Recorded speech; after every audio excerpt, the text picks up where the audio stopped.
Bonjour, aujourd'hui nous allons voir comment démonter le pare-choc avant d'une 205 GTI. Donc c'est c'est la même chose pour toutes les 205 en fait au final. Donc alors, selon la petite revue technique que l'on voit ici, donc on a emplacement du bouclier avant, voilà, déposer successivement les deux fixations latérales, les deux attaches supérieures de la grille de la calandre. Ok. Et les boucliers avant et arrière sont fixés sur une tôle machin, dégager la grille de ses pions centrales, déposer les qualifications. Enfin voilà, là il y a toute une démarche à suivre. Et donc là on a un petit dessin de voilà où sont les points de fixation au niveau des pare-chocs. Donc on voit qu'il y a un point qui est au niveau d'une baguette là, le A. Alors qu'est-ce que c'est? Dégager l'obturateur en plastique sur le côté avec tournevis plat pour accéder au boulon prisonnier. Voilà, il y a un boulon prisonnier apparemment dans le pare-choc là. Et le B, c'est quoi? Fixation du bouclier sur l'extrémité des ferrures. Voilà, là je pense que c'est une ferrure. Et du coup, il y a un truc. Donc au niveau des tôles, voilà comment ça se passe. Donc ça c'est pour la partie fixation de la jupe. Donc il y a ces choses-là, je pense, où va y avoir la fixation là au niveau de l'opercule ovale là. Voilà. Et après, la jupe, elle est vissée avec des boulons comme ça. Ok, bon, ça m'a l'air sympathique. Donc, nous, ce qu'on va faire déjà, c'est démonter la calandre, alors.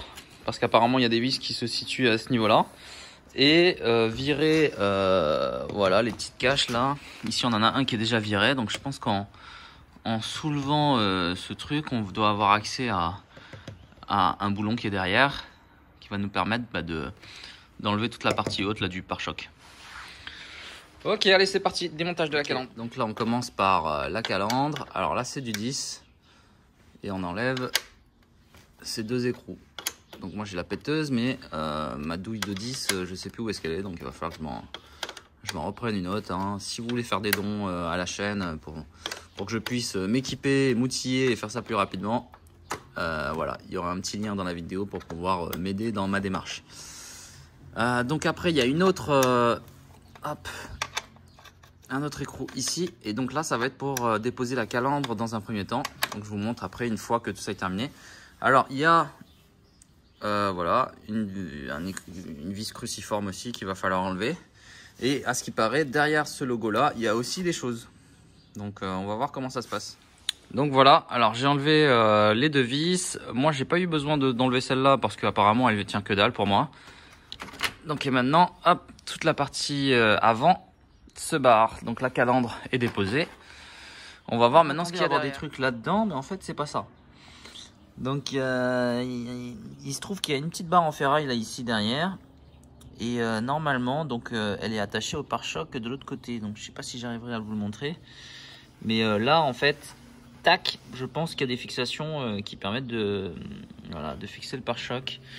Il y a la même chose de l'autre côté. J'essaye de les enlever. Et je vous dis ça tout de suite. Donc alors, pour le côté du pare-choc en fait, donc on avait un écrou et tout se passait derrière. Donc moi j'avais pas de pare-boue, donc je pense qu'ici il est censé y avoir un pare-boue quand même, enfin je crois. Et en fait derrière, donc il était directement mis, c'est cette pièce là en fait qui tient la partie du pare-choc. Alors je sais pas si c'est comme ça chez tout le monde. Ça avait pas l'air d'être ça sur le schéma que j'ai vu, mais en tout cas ça se bloque ici dans le cache. Et du coup après derrière on a un écrou qui tient le pare-choc. Donc voilà, c'est du 13. Donc là maintenant ça commence à se décrocher. Alors ensuite l'autre plot il est à ce niveau là. Donc il y a exactement la même chose ici pour moi. J'ai réussi à la choper en allant derrière avec une douille de 13. Et là vous voyez il bouge aussi en même temps. Donc j'ai pas eu besoin de démonter de phare ou quoi que ce soit. J'ai directement accès au plot. Voilà, c'est la même chose. Bon, et voilà, donc là j'ai enlevé le boulon qu'il y avait derrière. Donc maintenant, hop. C'est pas facile, je vais essayer de passer par derrière. Voilà. Et voilà comment ça tient. Donc avec que des trucs comme ça, c'est ingénieux. Ça se prend dans le pare-choc. C'est ingénieux jusqu'à ce que ça fasse ça quoi. Tac. Ici, ça a complètement traversé et du coup ça tient avec un câble. Haha, chose que j'avais pas vue. Donc c'est pas grave, nous on va changer cette partie là de toute façon. Donc voilà, à partir de là, normalement, le pare-choc devrait pouvoir commencer à tomber. Donc moi, je vais juste enlever ce câble-là, mais ça, voilà, je vais pas vous le montrer parce que de toute façon, c'est juste, ouais, c'est fissuré même à ce niveau-là. Hein. Donc voilà, ça va pas vous intéresser plus. Et normalement, tout va tomber. Alors, il va falloir juste faire gaffe aux anti-brouillards. Bien vérifier de les faire tomber, même les connectiques derrière, pour pas tirer sur les fils. Et donc voilà, je vais vous montrer. Donc voilà, le pare-choc avant est tombé. Donc effectivement, le gars avait laissé le plot ici. C'est gentil. Et donc maintenant, on va voir comment retirer les connectiques. Alors de ce côté-là, ça tire pas. Mais de ce côté-là, ça va tirer. Donc je vais les débrancher directement au niveau du faisceau là en haut. Il y a les connecteurs. J'ai débranché celui-là parce qu'il tire un peu. Ah, j'en ai même un qui est branlant là.